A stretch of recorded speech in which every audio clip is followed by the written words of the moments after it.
वडोदरा के सयाजी बाग के पिछले हिस्से से विश्वामित्री नदी गुजरती है, जिसमें पानी की मुख्य नलिका है जो कि टूट गई है। कुछ वक्त पहले भी इस नलिका के टूटने की खबर सामने आई थी।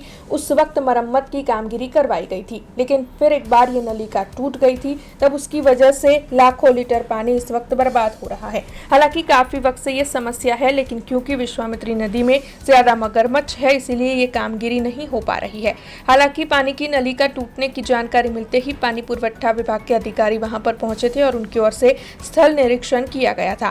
पानी की इस लाइन के टूटने की वजह से एक बड़ा इलाका प्रभावित होता है और शहर भर में इस वक्त कम प्रेशर से पानी आने की शिकायतें भी सामने आ रही है। तब पानी के अंदर से गुजरने वाली इस लाइन को स्टील ब्रिज बनाकर निकाला जाएगा और इस तरीके से मरम्मत की कामगिरी की जाएगी, ऐसा पानी पुरवठा अधिकारी धार्मिक दवे का कहना है। तो आइए सुनते हैं इस मामले में पानी पुरवठा अधिकारी धार्मिक दवे की प्रतिक्रिया। સયાજી બાગની પાછળ આંબેડકર ભવન અને સયાજી બાગની પાછળનો જે ભાગ છે જે ઝૂ વિભાગમાં થઈને જાય છે, આમાં સયાજી બાગ પાણીની ટાંકીથી અને સાધનાનગર નવી ધરતી બુસ્ટરને ફીડિંગ કરતી પાણીની લાઈન છે। લાઈન ઘણા વર્ષો જૂની છે। અગાઉ પણ લાઈનમાં લીકેજ આપણને જાણવા મળ્યું છે। આજે પણ એ બાબતે સમાચાર અને આ બાબતે મીડિયામાં આપના માધ્યમથી જ જાણવા મળ્યું હતું, એટલે તાત્કાલિક સ્થળ નિરીક્ષણ કરેલું હતું।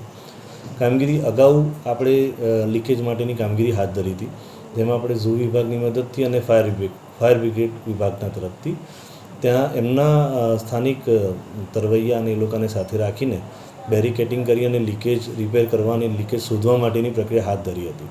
પરંતુ દરમિયાનમાં તે વખતે ક્રોકોડાઇલનો બ્રીડિંગ પિરિયડ ચાલતો હતો અને એટલા જ પટ્ટાની અંદર ક્રોકોડાઇલનો ડેન્સ વધારે હોવાના કારણે ક્રોકોડાઇલ્સે કામ નહોતું કરવા દીધું। જે ટીમ હતી એમના તરફ ક્રોકોડાઇલ ધસતા હતા, એટલે તે વખતે કામગીરીને પડતી મૂકવામાં આવી હતી।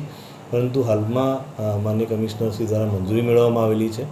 આ નળિકા જે હાલમાં નદીની અંદરથી જાય છે એને સ્ટીલ બ્રિજ બનાવી અને સ્ટીલ બ્રિજની ઉપર એને ટ્રાન્સફર કરવાનું કામ આપણે હાથ પર લીધું છે।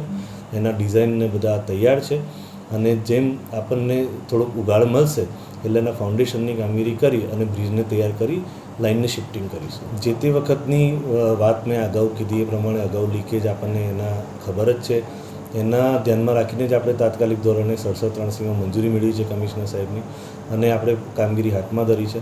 લાઇન ખૂબ જ જૂની છે અને જે તે વખતે ભૂતકાળમાં જ્યારે પણ એનું આયોજન કરીને નાખવામાં આવેલી હશે, એટલે આવા ઘણી બધી જગ્યાએ નદીની અંદર 2-4 અન્ય લોકેશનો ઉપર પાણીની ફીડર નળિકા રેલવે બેડ નદી બેડમાંથી પસાર થાય છે। તબક્કાવાર હાલમાં આને તો આપણે તરત હાથ પર લીધું છે, પણ આવનારા વર્ષોની અંદર ખૂબ ટૂંકા સમયગાળામાં આ રીતની જેટલી પણ ફીડિંગ નળિકા નદીની અંદરથી પસાર થાય છે તમામને સ્ટીલ બ્રિજ કરીને નદીમાંથી બહાર કાઢવામાં આવશે।